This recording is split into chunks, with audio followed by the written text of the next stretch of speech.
전 남편을 살해하고 시신을 훼손 유기한 혐의를 받는 피고인 고유정의 변호를 맡아 비난 여론에 직면한 남윤국 변호사가 법적 대응을 시사했다. 그럼에도 불구하고 비난의 목소리는 더욱 거세지고 있다.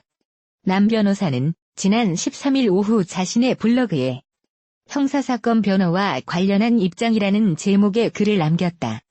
그는 변호사는 기본적인 인권을 옹호하고 사회정의를 실현함을 사명으로 하며 그 사명에 따라 성실히 직무를 수행해야 한다며 우리 헌법과 형사소송법은 피고인의 무죄 추정의 원칙을 천명하고 있으며 이는 모든 피고인에게 적용되는 원칙이라고 밝혔다. 이어 제가 변호인으로서 현재 활동하고 있는 형사사건에 관해 많은 국민적 관심과 비판적 여론이 있는 것으로 알고 있다며 그렇지만 언론에서 지금까지 보도된 바와 달리 그 사건에는 안타까운 진실이 있다라고 덧붙였다. 남 변호사는 저는 변호사로서 그 사명을 다해 피고인이 공정한 재판을 받고 그 재판 속에서 이 사건의 진실이 외면받지 않도록 성실히 제 직무를 수행해 나갈 것이라면서 만일 이런 제 업무 수행을 방해하려는 어떤 불법적인 행위나 시도가 있다면 법률적 대응을 할 수도 있다라고 전했다. 그가 이 글을 올린 지 약 8시간 만이자 하루가 지난 14일 오전 2,000개가 넘는 댓글이 쏟아졌다. 댓글은 남 변호사를 비난하는 내용이 대다수였다. 그 가운데 자신을 법학과 4학년 학생이라고 밝힌 한 누리꾼은 진정 변호사님이 말하는 살인자의 억울한 진실이란 것이 피해자의 인권을 제쳐둘 수 있는 것인지 이런 것이 우리나라의 헌법과 형법의 천명이란 것인지 궁금하다며 뼈 무게를 감자탕을 만들기 위해 검색했다고?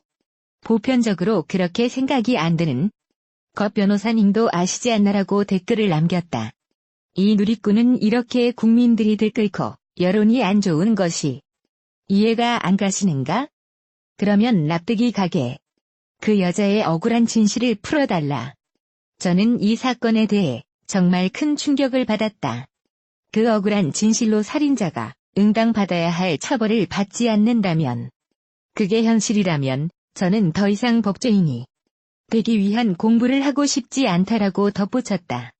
그는 또 지금 이 순간도 진정 억울한 사람들이 법의 도움을 받지 못하는 사각지대에 놓여 있다. 왜 그들에겐 다소 법의 심판이 무겁게 적용되고 이런 살인자에겐 관대하게 적용되는 것일까? 법전 안에서 배우는 법리와 현실에 적용되는 법조항의 괴리가 너무 크게 다가온다면서 정말 변호사님이 사명이란 것을 갖고 있다면 제대로 보여주시길 바란다라고 썼다. 이 법학과 4학년 학생의 댓글은 153명의 공감을 얻었다. 다만 댓글 중에는 남 변호사에 대한 무리한 신상 털기나 가족을 운운하며 욕설을 남기는 등 도를 넘는 내용이 있어 눈살을 찌푸리게 했다. 고유정은 지난 9일 제주지방법원에 변호사를 새로 선임한다는 선임계를 제출했다. 앞서 지난 7월 5명의 변호인을 선임했으나 이 사실이 알려지면서 부정적인 반응을 우려한 변호인들이 모두 사임했다. 고유정의 새 변호인은 이들 중 한 명인 것으로 전해졌다. 고유정은 새 변호인과 사건 발생 80일 만인 지난 12일 열린 첫 공식 재판에서 피해자가 변태성욕자였다고 주장해 논란이 일었다. 고유정의 변호인은 1차 공판에서 검찰의 공소사실 요지를 들은 뒤 그동안 경찰과 검찰에서의 왜곡된 정보가 세상에 알려져 진실이 가려졌다며 아버지 없이 살아갈 아들의 인생을 생각해서라도 선처받아 인생을 책임져야 한다라고 반발했다. 특히 변호인은 모두 진술에서 고유정이 피해자의 성관계 요구를 거절한 적이 없다며 피해자의 변태적인 관계 요구에 고유정은 사회생활하는 전 남편을 배려했다라고 주장했다. 아들과 면접 교섭이 이뤄지는 날 피해자가 고유정에게 스킨십을 유도했고 갑자기 몸을 만지는 등 성폭행을 했다는 것이다. 고유정이 전 남편을 치밀한 계획을 통해 살해했다는 검찰의 주장에 우발적 범행이었다고 반박하면서 피해자가 성폭행을 시도하자 고유정이 어쩔 수 없이 자기 방어에 나섰다는 설명이다. 이에 검찰은 사실이 확인되지 않은 피해자의 잘못을 주장하는 것에 대해 좌시하지 않겠다라며 고유정의 변호인에게 경고하기도 했다. 피해자 변호인도 피고인의 변호인은 고인의 명예를 심각하게 훼손하는 일방적인 진술을 다수했다. 주군자는 말이 없다는 점을 악용해서 터무니없는 진술을 한 부분에 대해 응당 책임을 져야 할 것이라고 말했다. 또 고유정이 넘지 말아야 할 선을 넘었다. 마치 고인을 아주 나쁜 사람으로 몰아가는 이러한 주장은 인간으로서 할 도리가 아니다. 법의 심판을 받아야 한다라고 강조했다. 남 변호사는 지난 12일 고유정의 첫 공판에서 고유정 사건의 책임이 전 남편에게 있다는 취지의 변론으로 강한 지탄을 받아왔습니다.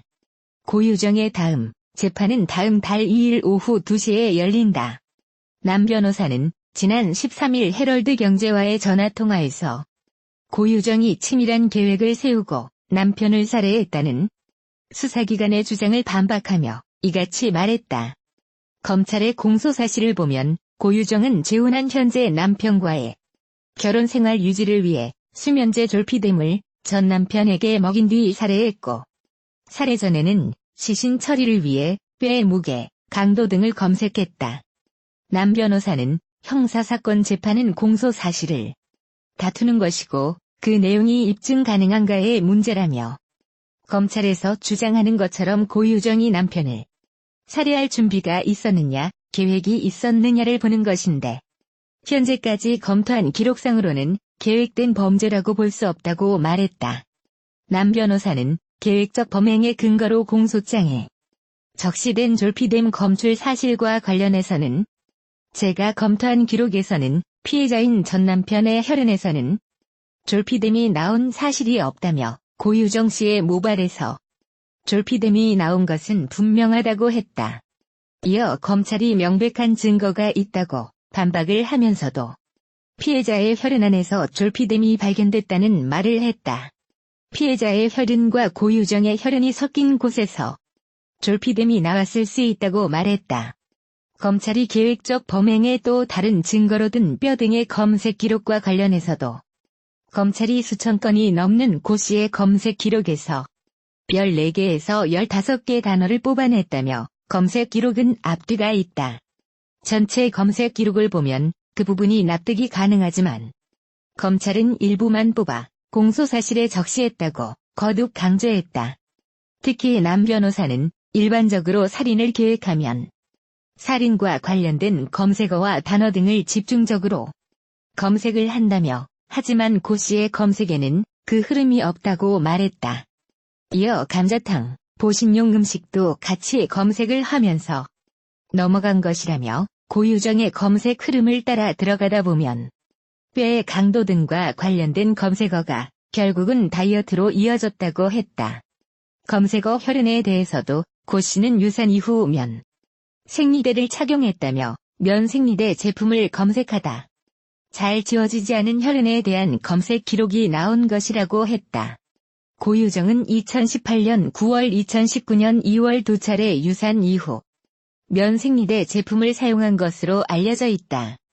앞서 남 변호사는 형사사건 변호와 관련한 입장이라는 제목의 글을 자신의 블로그에 올려 제가 변호인으로서 현재 활동하고 있는 형사사건과 관련해 많은 국민적 관심과 비판적 여론이 있는 것으로 알고 있다면서 그렇지만 언론에서 보도된 바와 달리 그 사건에는 안타까운 진실이 있다고 썼다.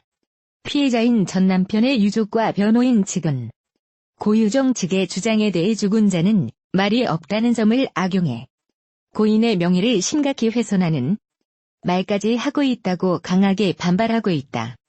고유정은 지난 5월 25일 전 남편인 피해자 A씨를 흉기로 찔러 살해한 후 27일 11시 30분쯤 펜션을 나올 때까지 피해자의 시신을 훼손해 28일 9시 30분부터 9시 37분 사이 완도행 여객선에서 시신 일부를 바다에 유기한 혐의를 받는다.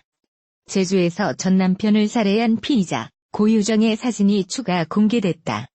4일 방송된 JTBC 이규연의 스포트라이트는 고유정 잔혹 살인 전말에 관해 다뤘다. 이날 방송은 고유정의 과거 모습이 담긴 사진을 여러 장 공개했다. 제작진은 단독 입수한 사진 속 고유정은 알려진 것과 달리 밝은 여성의 모습이었다며 고유정의 이중성을 지적했다.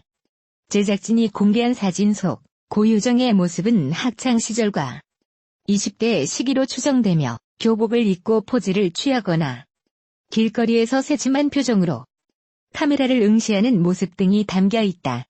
한편 방송에서는 고유정 고교동창의 증언도 뒤따랐다. 고유정과 같은 고등학교를 다녔다고 밝힌 한 동창은 고유정과 3년 내내 같은 반이었다며 친구들 사이에서 재밌는 친구였다고 설명했다. 그러면서 말도 잘하고 되게 웃겼던 애였다. 체구도 작았다고 했다. 한편 고유정이 강력한 변호인단을 꾸려 재판을 준비하고 있는 것으로 알려진 가운데 제주지법 형사 2부는 오는 15일 오전 10시 30분 고유정에 대한 공판준비 절차에 들어간다.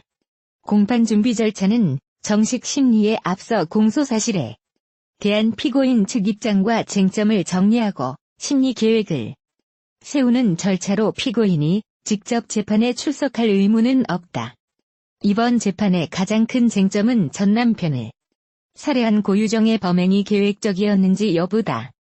고유정은 전 남편인 강 씨가 성폭행하려고 해 이에 대항하는 과정에서 살해하게 된 것이라며 우발적 범행임을 주장하고 있다. 검찰은 고유정의 범행을 극단적인 인명경시 살인으로 규정하고 강력하게 대응한다는 방침이다. 고유정 현 남편 A씨는 전날 전 남편 친동생에게 전화해 당신 형을 성폭행범으로 고소하겠다고 했다. 이 자리를 빌려 동생분에게 화낸 것을 진심으로 사과드린다고 했다. 강 씨 동생은 처음엔 그 여자와 같은 가해자인 줄 알고 분노했다며 당시 상황을 설명했다. A씨에게 전화가 온 건 지난달 31일 0시 30분쯤이었다고 한다.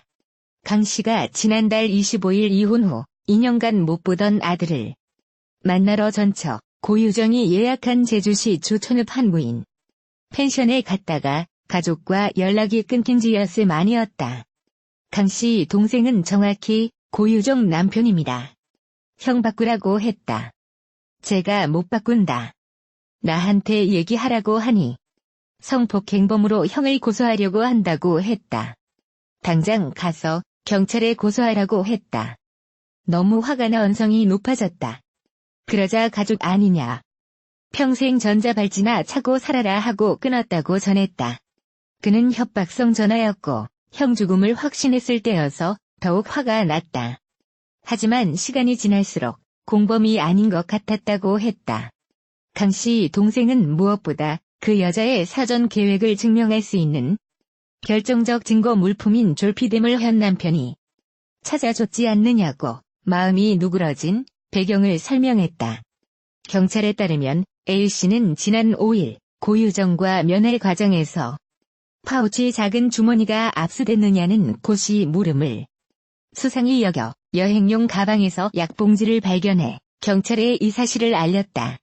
앞서 경찰은 지난 1일 고유정을 충북 청주시 주거지에서 긴급 체포할 당시 여행용 가방 안에 있던 수면제 약봉지는 압수 물품에서 빠뜨린 것으로 확인됐다. 강 씨 동생은 그 가정이 사실이라면 정말 안타까운 일이라며 이제 그분을 가해자가 아닌 피해자 입장으로 바라보기로 했다고 덧붙였다. A씨 아들 오이자 고유정의 의복 아들은 제주도 친할머니 집에서 지내다 지난 2월 28일 청주의 A씨 집으로 온 이틀 후에 숨진 채 발견됐다. A씨는 고 씨가 아들을 죽인 것을 밝혀달라며 지난 13일 고유정을 제주지검에 고소했다.